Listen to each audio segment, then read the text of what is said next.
Good evening, ladies and gentlemen. On the ongoing developments regarding Operation Sindoor. We also have with us Colonel Sophia Qureshi and Wing Commander Vyomika Singh for this briefing. With that, I hand over the floor to Foreign Secretary. Sir. Thank you, Ranveer. Good evening. Thank you all for joining for this briefing. You would have perhaps seen some information related to developments since late last night, early this morning, which has been put out by the Ministry of Defense.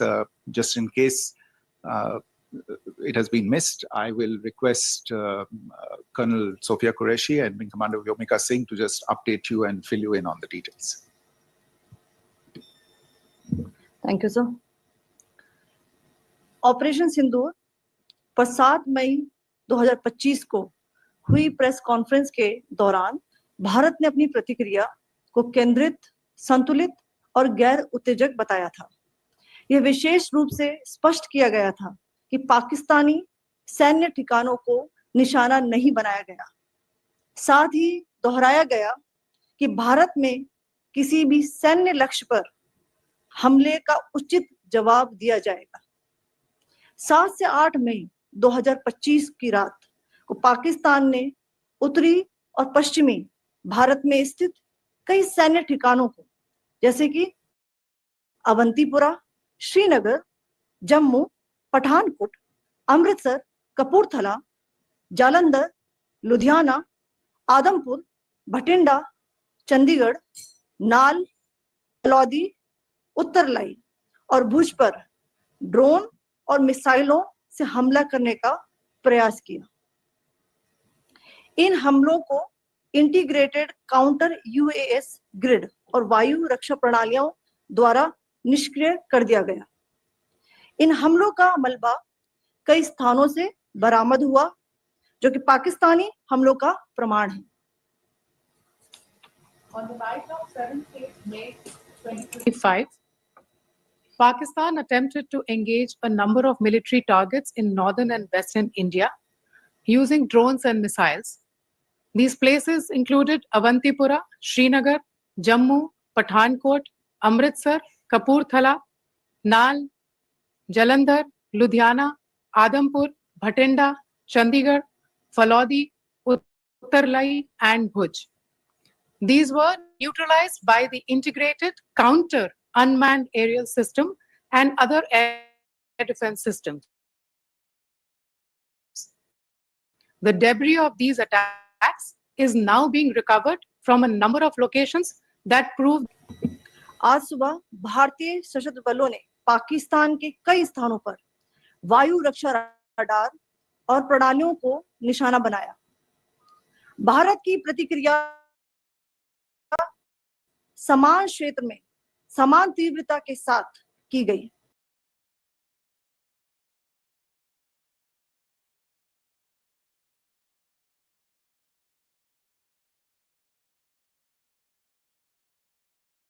ज्ञात हुआ कि लाहौर में स्थित एक वायु रक्षा प्रणाली को निष्क्रिय कर दिया गया। To demonic systems at a number of locations in Pakistan, Indian response has been in the same domain with the same intensity as Pakistan. It has been reliably learnt that an air defense system at Lahore has been neutralized. Pakistan ने नियंत्रण रेखा पर आक्रमण गोलीबारी की तीव्रता बढ़ा दी है, जिसमें कुपवाड़ा, बारामूला, उरी, पुंछ, मेंढर और राजौरी क्षेत्रों में मोर्टार और भारी तोपखाने का इस्तेमाल किया जा रहा है। Pakistan has increased the intensity of its unprovoked firing across the line of control using mortar and heavy caliber artilleries in areas in Kupwara, Baramulla, Uri, Poonch, Mendhar and Rajouri sectors in Jammu and Kashmir. 16 innocent lives have been lost, including 3 women and 5 children due to the Pakistani firing. Here too, India was compelled to respond to bring mortar and artillery fire from Pakistan to a halt. Indian forces reiterate their commitment to non-escalation provided respected by the Pakistan military. Jai Hind.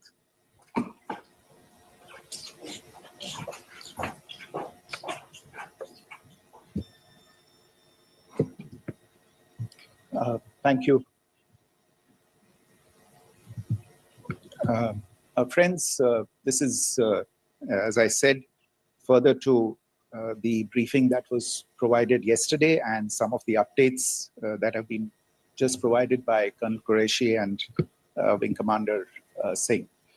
I thought that we would just put some of the aspects related to the events that started on 22nd April with the barbaric terror attack in Pahalgam into further context, because there is a certain amount of commentary that has happened with regard to the events since then. And more than the commentary, there has been a lot of disinformation that has been directed at us from across the border. So a few things that I would like you to keep in mind. First of all, there is mention on all sides of escalation. I think the first point that you have to keep in mind is the attack of 22nd April in Pahalgam is the original escalation. ये जो सिलसिला है जो हम देख रहे हैं आज की घटनाओं को लेके, ये 22 अप्रैल के पहलगाम के हमले से शुरू हुआ है. एस्केलेशन वहां पे हुआ है और उस एस्केलेशन का जवाब भारतीय सेना ने, भारतीय फौज ने कल अपने एक्शन से दिया है. Secondly, I want to invite your attention to the involvement of the group calling itself the Resistance Front in these attacks. I pointed this out yesterday that this is a group that is a known front for the well-known Pakistan-based terrorist organization, Lashkar-e-Taiba. The group has been reported earlier. I mentioned to you about the Indian authorities providing information to the UN 1267 Sanctions Monitoring Committee. And in fact, we are going to be meeting with the team again very soon, and we will be providing an update to the information that we have provided earlier. But what is interesting, दिलचस्प बात यह है कि संयुक्त राष्ट्र की सुरक्षा समिति में जब पहलगाम के हमले को लेके एक प्रेस वक्तव्य जारी करने की बात चल रही थी, तो आप सोचिए किस देश ने टीआरएफ का, द रेजिस्टेंस फ्रंट का उसमें मेंशन किया जाना, उसको अपोज किया, पाकिस्तान ने. This was after the fact that the TRF claimed responsibility for this attack not once but twice, within a few hours after the incident on the 22nd of April, and then again on the morning of 23rd April.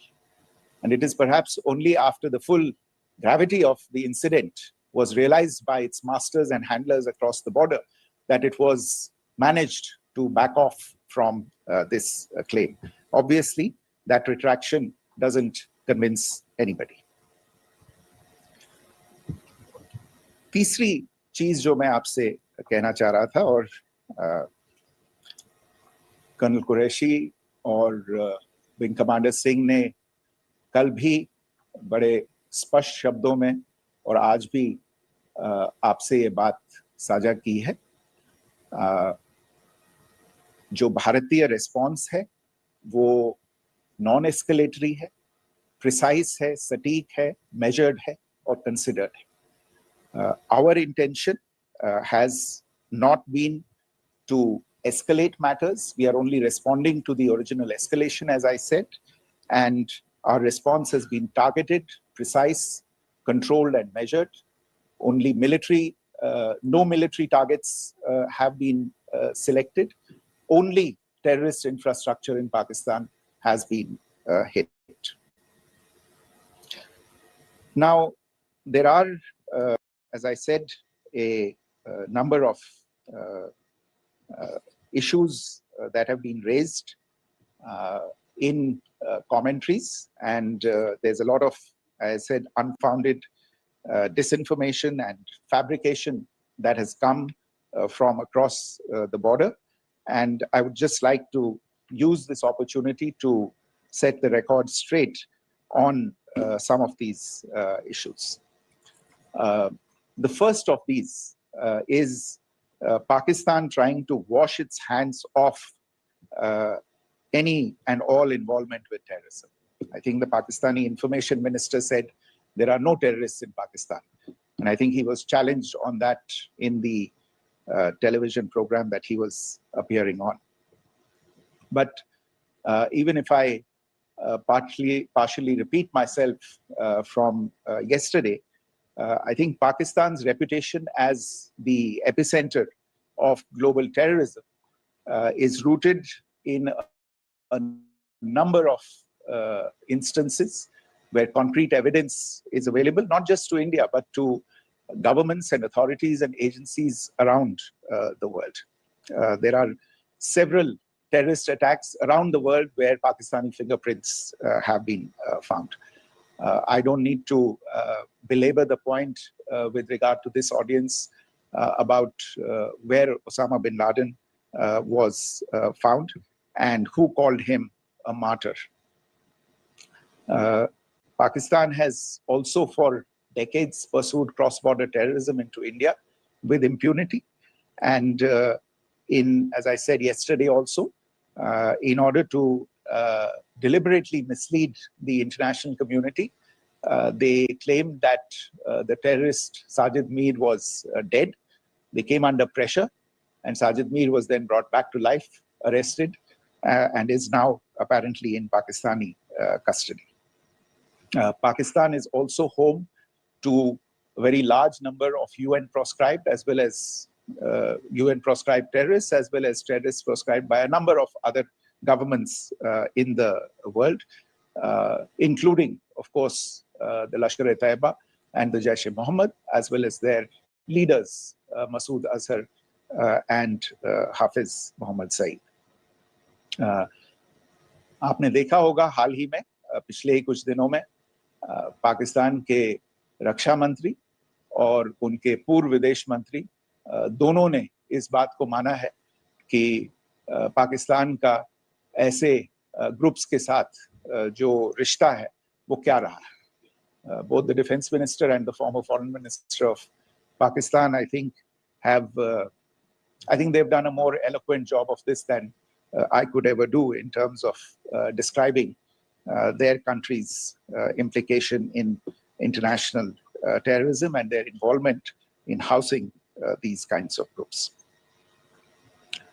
दूसरा जो विषय है वो है पाकिस्तान का जो एक दावा है कि एक इंटरनेशनल impartial investigation होना चाहिए, एक joint investigative committee होनी चाहिए. These calls for jointly investigating this heinous and barbaric attack in Pahalgam.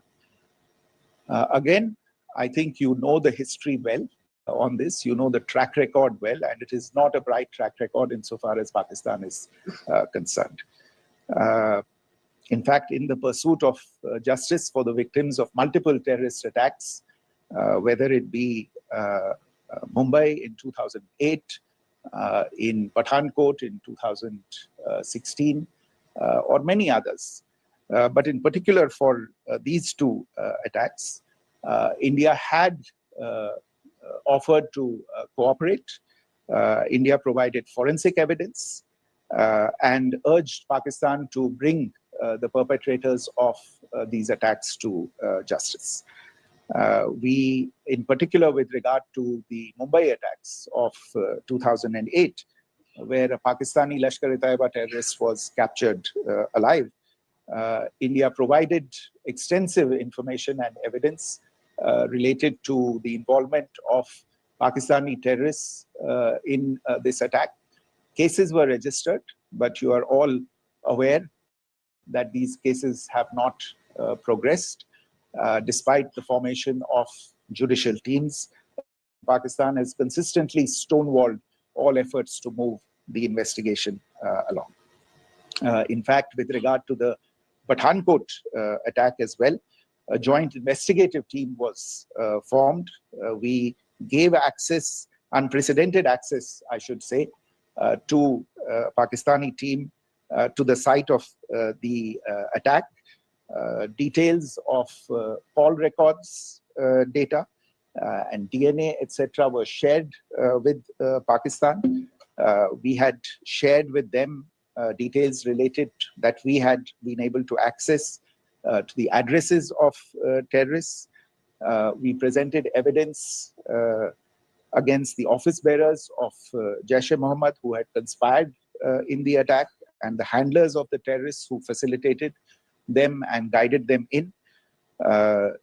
But there has been no movement on this. So in all of this, I think the experience has not been positive, and it certainly doesn't give us the confidence now to take at face value Pakistani assertions of wishing to participate in a joint investigation. These are just delaying tactics. These are just stonewalling tactics. And in fact, there is reason to believe that Pakistan uses the evidence that we provide only to cover its tracks and, in fact, defend the terrorists who we are looking for and obstruct the path of investigation. A third point that I wanted to address was the claim that only civilians were killed in the strikes on the 7th of May. We have made the point very clearly that all attacks on the morning of 7th May were against carefully selected terrorist infrastructure, terrorist targets. It is not clear to us, in fact, seeing some of the coverage of the after effects of these strikes, including the funerals for the terrorists that were held yesterday. I think a lot of you have seen the reports and the coverage on media. If only civilians, if any civilians were killed in these attacks, I wonder what message this picture actually sends to all of you. This is a question that is worth asking. It's also odd that the funerals of civilians are carried out with the coffins being draped in Pakistani flags and state honors being accorded. As far as we are concerned, the individuals eliminated at these facilities were terrorists. Giving terrorist state funerals may be a practice in Pakistan. Doesn't seem to make much sense to us. Pakistan has also claimed that India deliberately attacked religious sites. This is completely false again. I have made it clear that the targets were terrorist infrastructure, terrorist facilities, and locations connected clearly with incidents of cross-border terrorism into India. And it is in fact Pakistan that is misusing religious sites as a cover to in fact radicalize, direct, and indoctrinate and train terrorists. In fact, contrary to what Pakistan is claiming, yesterday Pakistan launched a targeted attack on the Sikh community in the state of Jammu and Kashmir, hitting Gurdwara in Poonch and the homes of Sikh community members, which came under attack. And we know that at least 3 individuals were killed in that particular attack.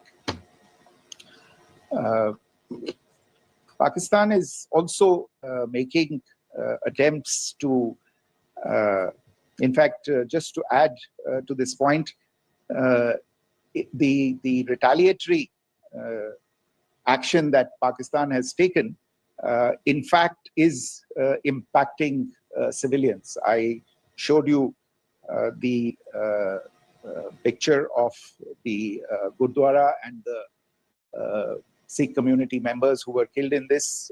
There are other civilians also who've been killed and injured in these attacks.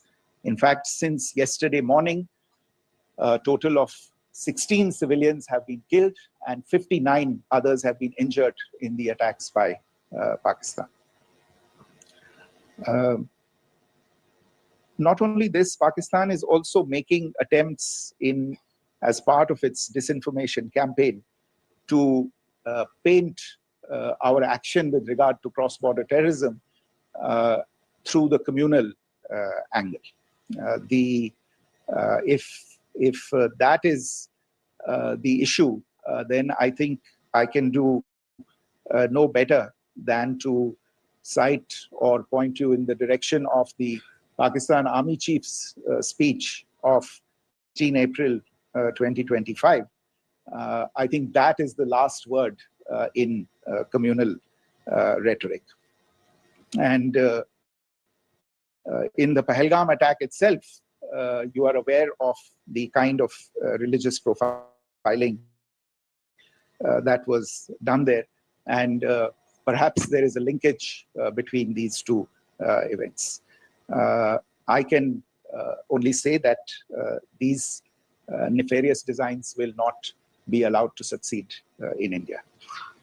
And it is to be noted that people from all faiths, all religions, all regions in India have unequivocally, not just in India, but around the world, have condemned these attacks. The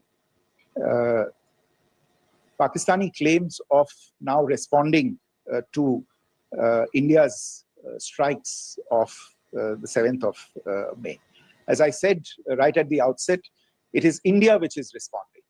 The original escalation was by Pakistan on the 22nd of April. We are the ones who are responding to that escalation with the action that was taken yesterday morning. And again, I would like to emphasize that the action was restrained. It was directed towards non-civilian, non-military targets and confined to terrorist camps. And again, as we have been saying since yesterday, any further action by Pakistan, some of which we are seeing today, is nothing but escalation by Pakistan now, once again, and will be responded to and is being responded to appropriately.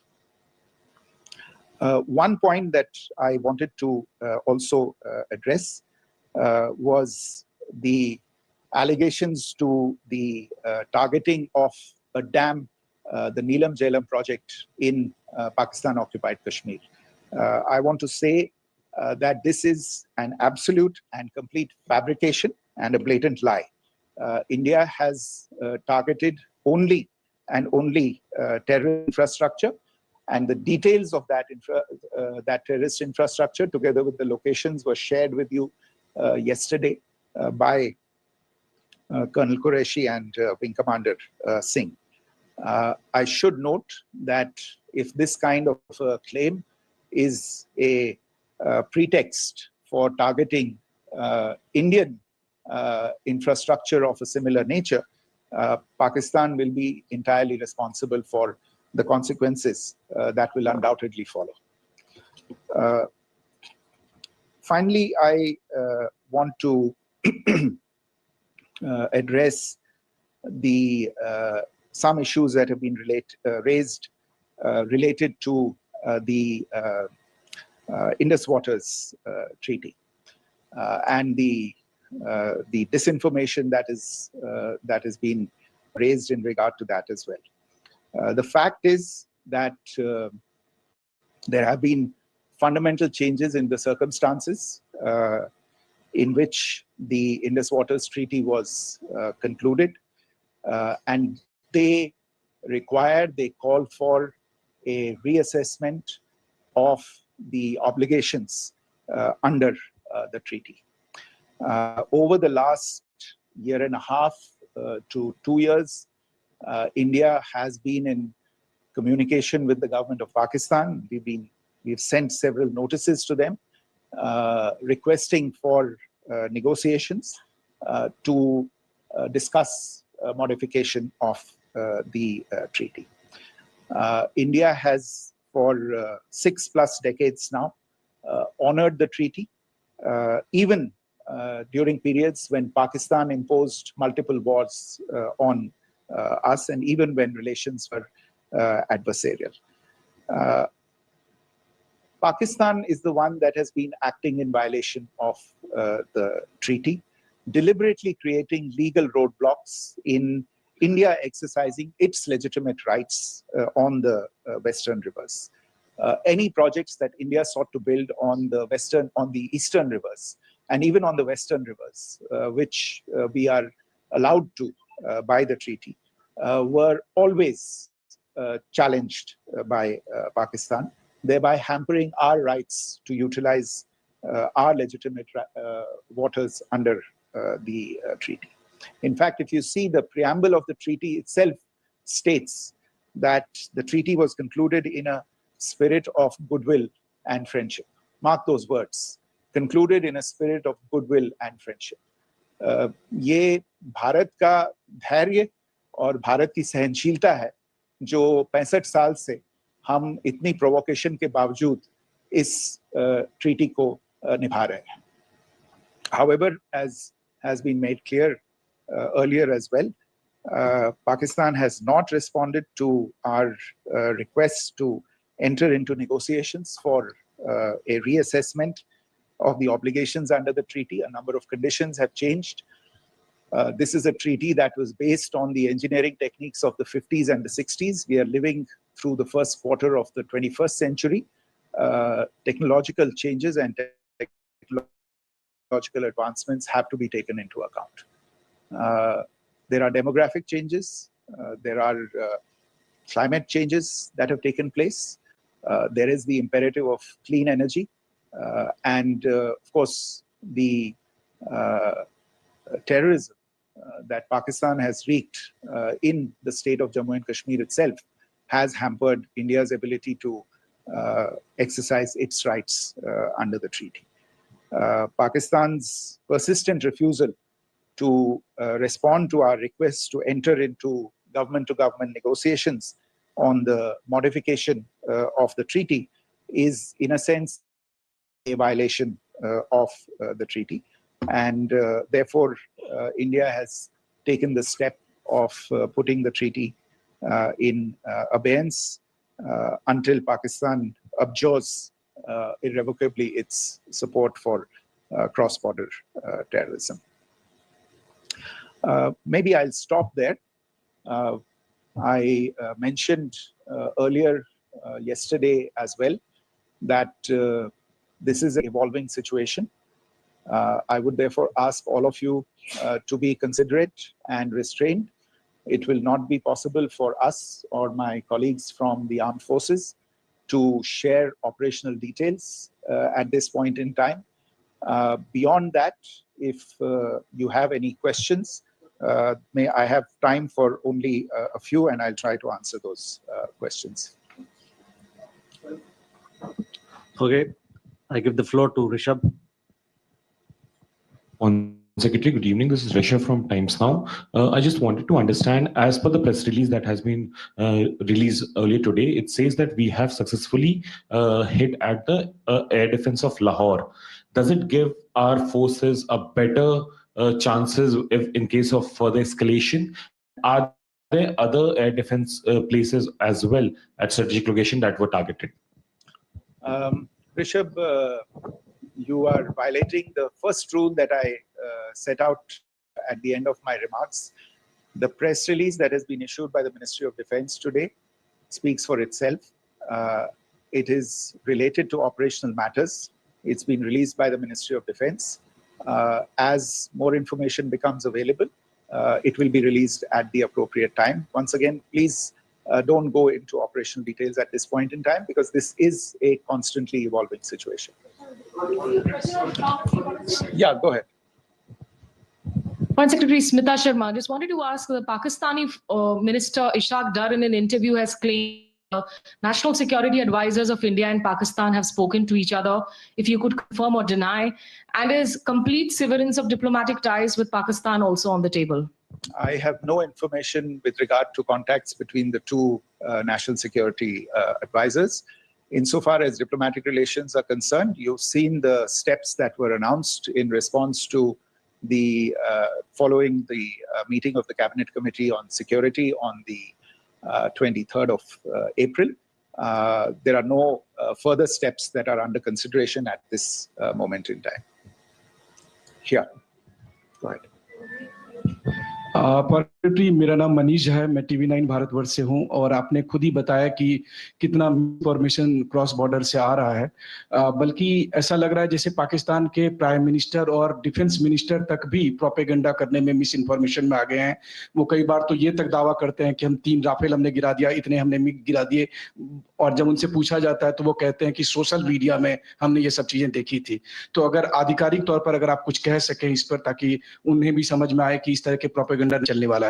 देखिए, जब सही समय होगा तो आधिकारिक तौर पे इसके बारे में सूचना दी जाएगी, लेकिन जो आपका प्रश्न है कि प्रधानमंत्री और उप प्रधानमंत्री और विदेश मंत्री, उनके रक्षा मंत्री इस तरह की बातें कर रहे हैं, तो इसमें अचरज कोई बात नहीं है। आखिरकार ये एक देश है जिसने अपना इसका जन्म लेते ही झूठ शुरू हो गया था। 1947 में जब पाकिस्तानी फौज ने जम्मू कश्मीर पे दावा बोला तो उन्होंने किसी ऐसे वैसे व्यक्ति से नहीं, संयुक्त राष्ट्र से झूठ बोला कि हमारा कोई लेना देना नहीं है इससे, ये लोग जो गए हैं वो तो कबायली। वो तो जब हमारी फौज वहां पे पहुंची और यूएन के लोग, संयुक्त राष्ट्र के लोग खुद वहां पे पहुंचे, उन्होंने देखा कि वहां तो पाकिस्तानी फौज घुसपैठ करके आ गई है, उसके बाद पाकिस्तान को मुंह की देखनी पड़ी और उनको मानना पड़ा कि हाँ, उनकी फौज वहां पे कुछ समय से पड़ी हुई है। तो ये जो यात्रा है एक तरह से 75 साल पहले शुरू हो चुकी है। तो I am not surprised that this kind of disinformation is being indulged in.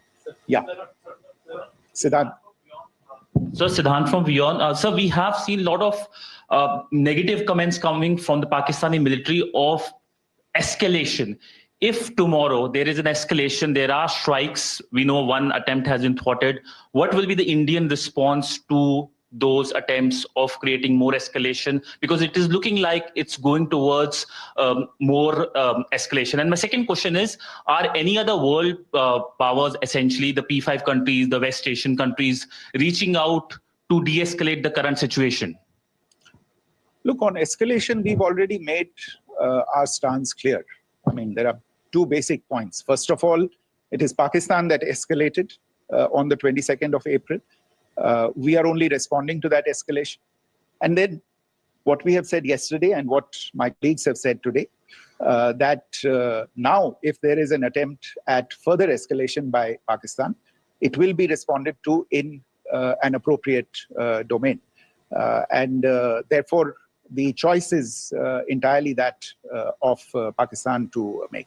As to your second question, I don't think I can do better than to point you in the direction of the statements that are being made from practically every chancellery in the world and the sentiment that they are carrying. That sentiment essentially, and for the major portion, is support for the government of India in the context of the condemnation of the terrorist attack in Pahalgam on the 22nd of April. There is wide recognition of the government of India's right to respond to these attacks in self-defense, and of course a desire to ensure that there is not further escalation. I think these statements speak for themselves. Yeah. Sir, this is Mosami from India Today. Now, in the all-party meeting, we have learned that the defense minister has said that, in the operations in Sindoor, almost 100 terrorists were killed. Would we have any details about what is the number like, and also about if there were any big faces, masterminds, terrorist masterminds who were in fact killed? There is also a report that Masood Azhar's family's 10 members have been killed, and Rauf Asghar, who was actually the mastermind of Pulwama, he's also been badly, severely injured. I don't have information at this point in time to share with you on these issues. But as I said, I think, there's so much information out there on television, in the news media, in social media, that it sometimes looks like a long time has passed since this. Please understand that slightly over 36 hours only have passed since this operation was undertaken. Let us have some patience. Information will come out. It will be shared in due time. Shruti. Thank you, Foreign Secretary.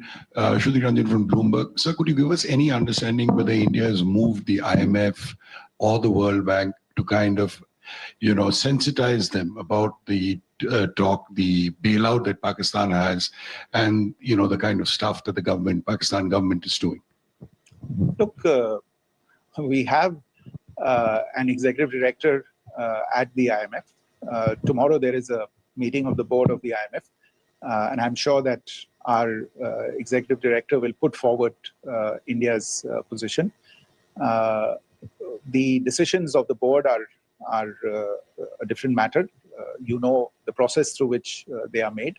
But I think the case with regard to Pakistan should be self-evident to those people who generously open their pockets to bail out this country. And since you are from Bloomberg, I think you would have the data on how many IMF bailout programs have been very good. Thank you.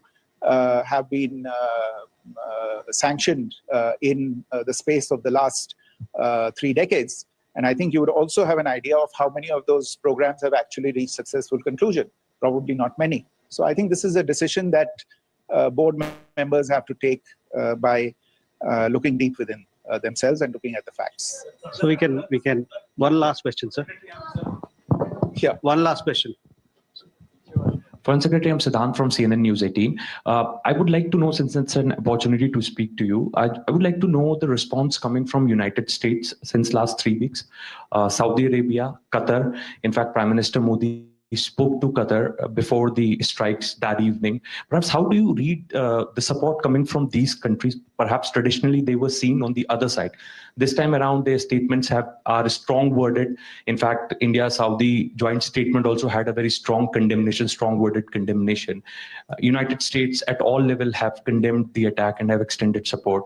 In fact, Saudi Deputy Foreign Minister is in India. He just met EMS Jaishankar. Also, if you could shed some light about on his visit, his meeting with EMS Jaishankar. In fact, we have also been told that Prime Minister Modi. Thank you. Look, all the countries that you named and many others, we have been in touch with them. The Prime Minister has spoken to a large number of world leaders. A large number of world leaders have called him, as have called the External Affairs Minister. As we speak, there are conversations going on today as well with world leaders. And your assessment or conclusion of the general tenor of these messages is very much on point. And I think this is a recognition of the fact, firstly, of the barbaric nature, the unprecedented nature and character and features of the attack in Pahalgam, and a recognition of India's right to respond to this. And also a recognition of the fact that in responding, we have been nothing but responsible and have done so in a restrained, in a measured, and in a non-escalatory manner. I think that counts something.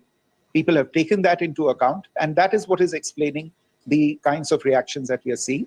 And we appreciate the sentiments and the statements that have been made by the vast majority of world leaders. Yes, the Saudi Minister of State for Foreign Affairs is in Delhi. He had a meeting with the External Affairs Minister earlier today. I don't have further details at this moment, but if there are details, the ministry will share them at some point with you. Thank you. I think that's all we have time for today. We'll join you again soon. Thank you all. Thank you.